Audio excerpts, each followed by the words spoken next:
itala. Donc là, il y a une petite divergence quant à l'explication de ce mot. Nous avons vu les trois imams qui donnent la grande explication que nous avions vue, et Imam Malik qui dit que itala signifie simplement rester le plus longtemps possible, régulièrement, en état de wuzu.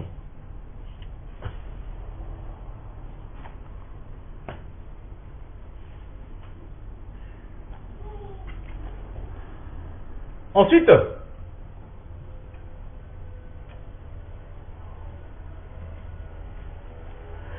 certaines personnes disent que cela n'est pas dans la pratique. Le prophète sallallahu alayhi wa sallam, il n'a jamais lavé plus que ce qui est demandé au moment de faire le wuzu.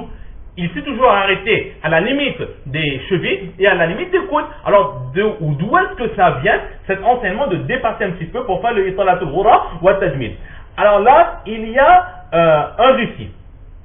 Il y a un récit dans le Mishkat Sharif où le prophète sallallahu alayhi wa sallam dit Inna ummati yud'ana yawm al-qiyamah ghurran muhajjalin min athari al-wudu. Faman istata'a minkum an yutila ghurratahu falyaf'al. Que de ma communauté aujourd'hui qiyamah, il y aura certaines personnes qui seront appelées avec les traces du wudu. Les traces du wudu, exactement comme le cheval qui a la blancheur sur sa crinière. Alors, s'il est parmi vous, ceux qui peuvent justement faire laver ou bien imiter cette beauté chez le cheval, alors qu'ils le fassent. Par rapport à ce hadith, nous voyons que le prophète sallallahu alayhi wa sallam, il dit, ce que nous avions fait allusion tout à l'heure, qu'au jour du qiyamah, les personnes qui restent en état de wuzu, alors ils auront une certaine luminosité, ils auront une certaine position, ils seront remarquables de très loin. Mais, cependant,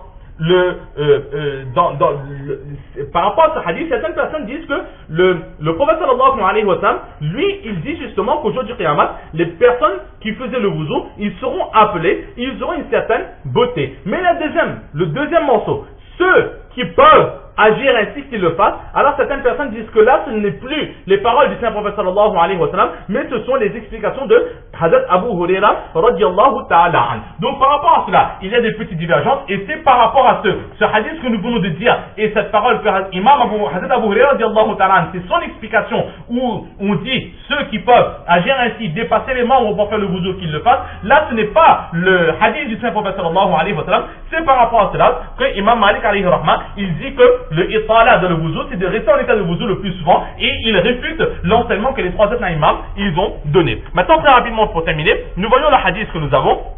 وبه قال حدثنا مسدد قال حدثنا يحيى عن سفيان قال حدثني منصور عن هلال بن يساف عن ابي يحيى عن عبد الله بن عمرو رضي الله تعالى عنهم اجمعين ان رسول الله صلى الله تعالى عليه وعلى اله وسلم راى قوما واعقبهم تلوح فقال ويل للاعقاب من النار اصبغوا الوضوء Isbarul Wuzu.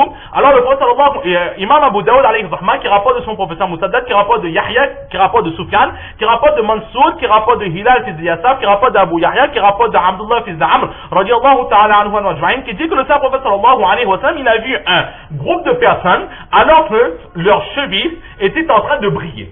Alors pour comprendre ce hadith de l'Abu Daoud Sharif, il est très concis, mais l'histoire en lui-même on le retrouve dans le Muslim Sharif, où il dit qu'une fois le prophète sallallahu alayhi wa sallam, il était en voyage. À un moment donné, il s'est arrêté à un endroit pour accomplir la prière. Et à côté de l'endroit où il s'était arrêté, il y avait donc de l'eau. Les plus jeunes se sont dépêchés, ils sont partis devant cette eau, ils ont commencé à faire le wuzu très rapidement. Lorsqu'ils sont retournés pour accomplir la prière, le prophète sallallahu alayhi wa sallam et d'autres personnes, eux, se dirigeaient pour faire le wuzu, ou peut-être qu'ils avaient déjà leur wuzu. Mais lorsque ces jeunes venaient, à l'époque, il n'y avait pas de basket, il n'y avait pas de chaussettes, etc. C'était souvent certains qui avaient des formes de sandalettes, des trucs très simples comme des savates, etc. Et là, le prophète sallallahu alayhi wa sallam, il a vu que beaucoup de ces jeunes n'avaient pas les chevilles qui étaient correctement lavées. Et nous savons tous, nous avons peut-être déjà vu que lorsque l'on fait le wuzu, les membres qui sont mouillés par l'eau, ils ont une couleur, et les membres qui sont restés secs, on remarque très facilement, ils sont d'une autre couleur. Alors, par rapport à cela, le prophète sallallahu alayhi wa sallam, il a vu qu'il y avait une différence de couleur sur les chevilles de ces personnes. Cela voulait dire que ces personnes n'avaient pas correctement lavé leurs pieds, les chevilles comprises. Alors tout de suite, il a dit malédiction à ces chevilles qui iront dans l'enfer. Et là, il faisait allusion aux chevilles qui n'étaient pas correctement lavées lorsque l'on fait le wuzu. Et là, ensuite, le prophète sallallahu alayhi wa sallam, il dit, lorsque vous faites le wuzu, alors, isbarul wuzu, faites le wuzu correctement. Lavez bien les membres comme il le faut, avec les explications que nous avons données plus haut, comme Shah Ishaq nous disait que le degré obligatoire, le degré sunnah et le degré mustahab. Là, c'est l'explication de ce hadith. Ce qui nous intéresse, c'est que le prophète sallallahu alayhi wa sallam, il a dit justement de bien laver les membres lorsqu'on va faire le wuzu.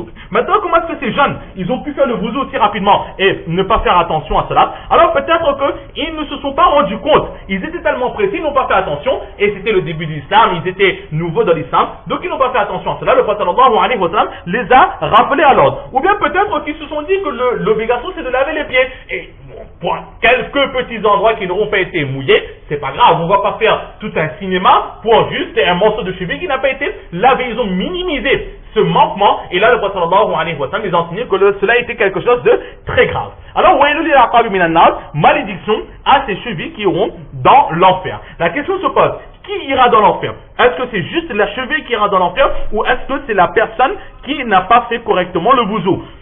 C'est là que certaines personnes disent que les personnes qui, par exemple, ne lavent pas bien leurs chevilles lorsqu'ils font le wuzu. De la même façon, s'il y a un manquement dans les autres membres, alors le membre qui n'aura pas été correctement lavé, ce membre-là sera châtié, et les autres endroits, il n'y aura pas de difficulté. Donc la personne qui a mal lavé ses chevilles, alors il aura un châtiment sur ses chevilles, et le reste du corps sera protégé. Mais d'autres personnes disent que non, c'est la personne en entière. Lorsqu'on fait le wuzu, ne serait-ce qu'un membre n'aura pas été lavé, alors toute la personne, notre corps en entier, sera châtié par Allah. Pourquoi? Parce que lorsque nos membres ne sont pas correctement lavés, nos prières ne comptent pas, nos actes d'adoration ne comptent plus. Alors c'est comme si que nous sommes bredus devant Allah, et par rapport à ce manquement, cette pauvreté dans nos actions devant Allah, nous serons entièrement châtiés. Allah subhanahu wa ta'ala nous pardonne de nos manquements. Et enfin le wail, qui veut dire malédiction. D'autres personnes disent que cela signifie humiliation ou bien perdition. Et enfin certaines personnes qui disent que wail, dans un récit, on nous dit que le prophète sallallahu alayhi wa sallam nous enseigne que le wail, c'est une vallée dans l'enfer. Donc wailul lil aqabi minan nar, les personnes qui ne font pas correctement leur wuzu, leur châtiment sera une vallée spécifique dans l'enfer. Allah subhanahu wa ta'ala nous protège. Voilà ce que l'on peut dire aussi sur ce chapitre. Allah subhanahu wa ta'ala nous donne le tawfiq de comprendre ces quelques paroles, surtout de mettre en pratique et de propager. Wa ma tawfiqi illa billah.